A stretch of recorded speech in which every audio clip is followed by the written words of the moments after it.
누가복음 4장 1절에서 13절입니다. 예수님이 마귀에게 시험 받으시는 내용입니다. 앞에 예수님이 요단강에서 요한에게 세례 받으셨어요. 세례 받고 성령 충만하셨습니다. 성령 충만함을 입은 예수님이에요. 예수님도 성령 받으셔 성령 충만하셨으니 우리도 똑같이 성령 충만해야죠. 나중에 제자들이 예수님의 말씀하신 대로 성령 충만해서 딴 것까지 복음을 전한 거 보세요. 근데 이렇게 성령 충만하신 예수님, 그 다음에 무슨 일이 났을까? 앞에도 마귀에게 시험받는 일입니다. 마귀에게 시험받는 일이에요. 이거 예수님이 시험 받으실 만해서 시험 받는 게 아니고 하나님이 정하신 경륜입니다. 마귀에게 시험을 받게 하신 거예요. 그러니 1절에 보면 성령의 충만함을 입어 성령에게 이끌리시며 마귀에게 시험을 받으시더라. 성령에 이끌려 어디로 가고 싶습니까? 예수님이 광야에서 시험 받으셨어요. 성령에 이끌려 어디로 가는가가 중요한 게 아니고 성령에 이끌려 가는 게 중요합니다. 이끌려 가는 곳이 푸른 초장이든 쉴만한 물가든 아니면 사망의 암침한 꼴짝이다. 성령에 이끌려 가는 게 중요합니다. 목자와 함께 하는 게 중요하지. 목자와 떨어져서 푸른 초장에 쉴만한 물가로 있으며 금방 이리와 사자에게 잡아먹혀요. 목자의 보호 아래 사망의 엄침한 골짜기로 가는 게 낫습니다. 예수님이 마귀에게 시험 받으러 광야로 가셨다. 성령 충만하신 가운데 시험 받으신 겁니다. 그럼 우리도 성령 충만하면 시험 받을 수 있나? 그렇다라고 대답해야 되겠죠. 그죠? 근데 예수님은 하나님의 아들이에요. 하나님이세요. 아니 하나님의 아들이 마귀에게 시험 받는다. 이거 주종이 바뀐 거예요. 예수님이 원래 주인이에요. 그래서 마귀도 예수님 앞에서는 꼼짝 마예요. 예수님이 말씀하시면 따라야 되거든요. 근데 바뀌어가지고 마귀가 예수님을 시험해요. 왜 시험하도록 하셨을까? 우리가 시험 받잖아요. 우리가 마귀에게 귀신에게 시험 받잖아요. 그래서 우리를 위하여 시험 받으시는 겁니다. 예수님이 이 시험에서 이기는 결론은 아시죠? 예수님이 이 시험을 이기셨기에 우리도 마귀의 시험을 이기게 하시는 겁니다. 이 다 우리를 위해서입니다. 이런 예수님의 깊은 사랑을 알아야 돼요. 그냥 예수 믿는다 말로만 하지 말고 예수님이 나를 위해 하신 일들을 통해서 예수님이 어떤 분인가, 나이가 어떤 분인가를 알아야 돼요. 마귀가 예수님을 시험해요. 예수님이 그 광야에서 아무것도 드시지 않으셔. 배가 고파요. 40일간 시험, 40일간 금식하셨대요.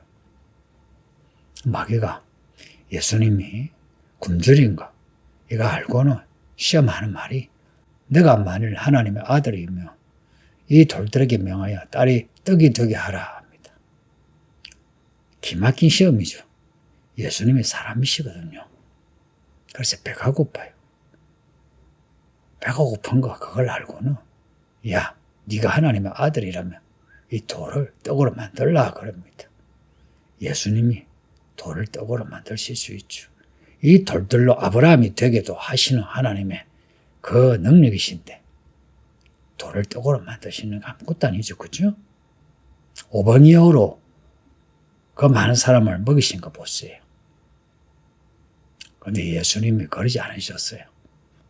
하시는 말씀이 사람이 떡으로만 살 것이 아니다 그럽니다. 앞에 마태복음에서는 신명기 말씀을 그대로 다 인용해서 사람이 떡으로만 사는 것이 아니고 여호와 입에서 나오는 모든 말씀으로 산다 합니다. 강조가 어디에 있는지 아시죠? 여호와 입에서 나오는 말씀으로 산답니다. 사람은. 오늘 우리는 무엇으로 살아가나요? 밥 먹고 사나요? 말씀 먹고 사나요? 성도님들, 밥은 굶어도 말씀은 굶지 맙시다. 말씀에 허기진 사람이 됩시다. 그래서 말씀에 늘 갈망하면서 말씀을 읽고 말씀을 듣고 그럽시다. 사람이 떡으로만 사는 것이 아니고 하나님의 말씀으로 산다. 이 말씀이 진짜 맞아요. 인생 열심히 먹고 살아가는데 살다 보면 늙죠.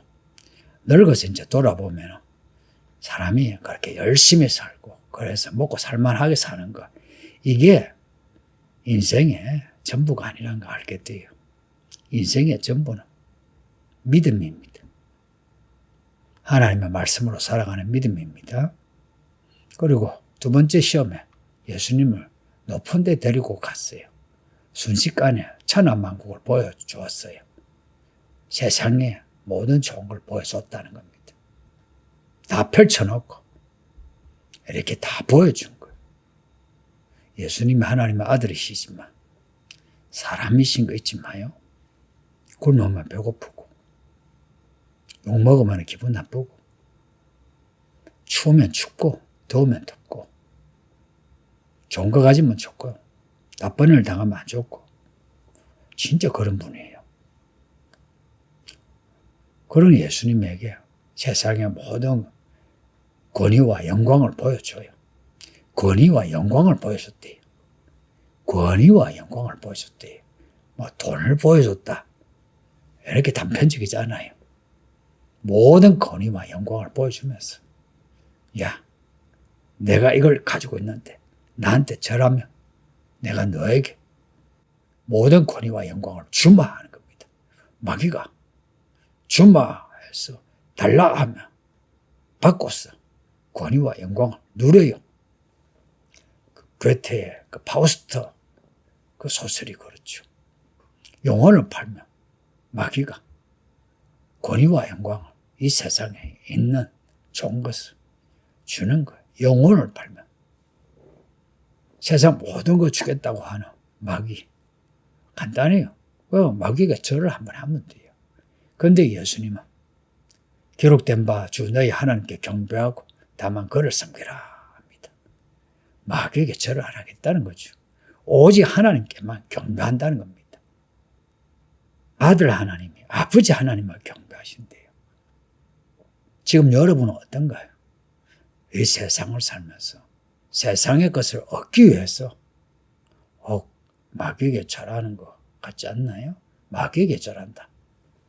안 보이는 마귀에게 절을 한 적 없죠, 그죠? 그러나 세상의 것을 더 가지기 위해서 세상의 방식으로 살지는 않았나? 그 세상의 방식이라는 게 마귀에게 절하는 겁니다. 순종합니다. 이런 문제를 좀 진지하게 생각했으면 해요. 세 번째, 마귀가 또 예수님을 이끌고 예루살렘 성전 꼭대기로 올라가서 시험해요. 하는 말이, 너가 만일 하나님의 아들이거든 여기서 뛰어내리라. 기록되어 왔을 때 하나님이 너를 위하여 그의 사자들을 명하사 너를 지키게 하시리라. 이야, 기막힌 말씀이죠. 틀린 말씀 아니죠. 이 말씀을 시편에서 인용했으니까 맞는 말씀이죠. 하나님의 아들이라면 뛰어내리면 천사들이 다 지켜주죠. 그런데 예수님은 그러지 않으셨어요. 주 너희 하나님을 시험하지 말라 하고서는 뛰어내리지 않으셨어요. 주 너희 하나님을 시험하지 말랍니다. 뛰어내리면 하나님을 시험하는 것이 돼요. 이런 거죠. 네가 하나님의 아들이라면 뛰어내려라. 뛰어내릴 수 있지 않느냐 하는 거. 맞아, 뛰어내릴 수 있죠. 그런데 예수님은 그것은 하나님을 시험하는 거라고 뛰어내리지 않으셨어요. 지금도 마귀는 우리에게 네가 목사라면, 집사라면, 교사라면, 네가 교회 몇 년 다녔다면, 야, 네가 진짜 하나님을 믿는다면 하고 있어 시험을 걸어요. 그 시험하는 말, 하나님을 시험하는 말인 경우가 많아요. 그렇게 하나님을 시험하는 이유가 뭡니까? 해서 자기의 믿음을 자랑하고자 하는 거예요. 내가 하나님의 아들이다 자랑하는 거예요. 하나님의 아들도 아버지 하나님만 자랑하셨어요. 내가 나의 이름을, 이 목사의 이름을 위하여 이 교회에 목회한다면 어떻게 생각하십니까? 내가 그렇게 한다해서 여러분이 어떻게 알겠어요? 많은 교회가 그렇게 하잖아요. 제가 그렇게 한다면 명분은 뭐겠어요? 하나님의 이름을 위하여. 하나님이 이런 능력이 하나님이시다. 하나님이 하셨다 이거 아닙니까? 누가 뭐라 하겠어요? 그러나 하나님을 시험하지 말랍니다. 뭐냐? 내 이름이 드러나면 하나님을 시험하는 겁니다. 성도님들, 하나님을 시험하기 위해서 내가 경건한 척하는 거 차라리 경건하지 마세요. 하나님을 시험하는 게 더 악한 것이에요.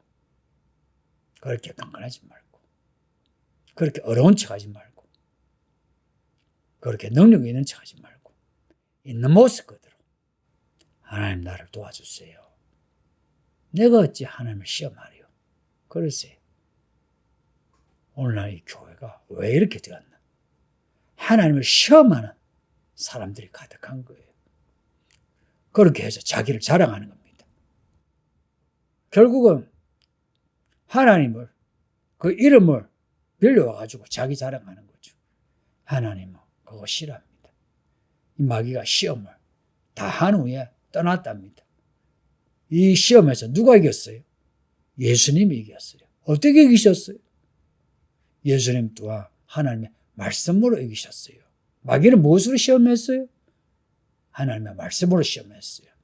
교회 밖의 사람은 말씀으로 시험하지 않아요. 교회 안에서 말씀으로 시험해요. 교회 안에서 많은 사람이 말씀으로 시험해요. 말씀을 좀 안다고, 말씀 좀 안다고 시험해요. 사이비 이단들 보세요. 이 교회도요, 자주 목사에게 편지가 와요. 이 사이비들이. 그 적은 글들 보면 허접해요. 그리고 무슨 의도인지 분명하고. 이 교회 안에 사이비 이단에 속하진 않아도 교회는 다녀도 교회를 시험하고 성도들 시험한 사람들 많아요. 왜냐? 자기가 그런 시험에 걸렸거든.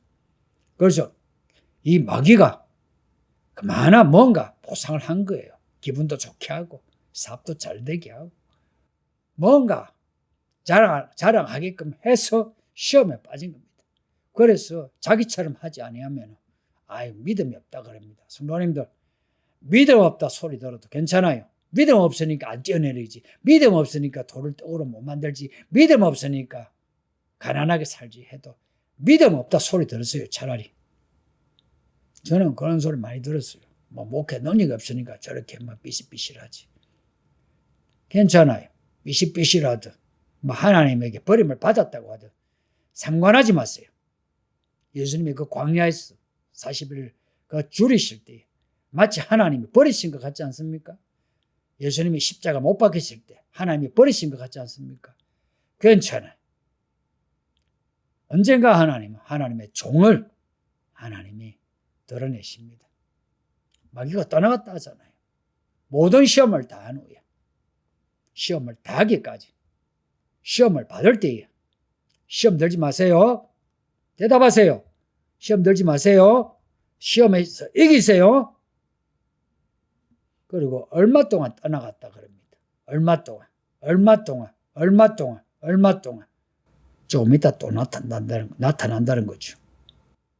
때마다 시험이 있다는 거 잊지 마세요. 이상하게 여기지 말라 이야기입니다. 왜 교회 다니는데 이런 시험이 있나? 이상하게 여기지 마세요. 예수님 보세요. 예수님이 우리의 답안이에요. 모든 성도가 다 예수님처럼 시험을 이기는 하나님의 사람 되시기를 축복합니다. 아버지 하나님 감사합니다. 오늘도 주의 말씀을 읽게 하시고 듣게 하시니 예수님이 시험을 이기신 것처럼 우리도 마귀의 모든 시험을 이기게 하시고 또 이기게 하사 이 마지막 때 하나님의 이기는 종들이 되게 하소서. 오늘도 주의 모든 성도들이 이 말씀으로 인하여 생기를 얻어서 마귀를 대적하여 이기게 하시고 하나님의 이름을 높이는 성도들이 되게 하소서. 예수님의 이름으로 기도합니다. 아멘.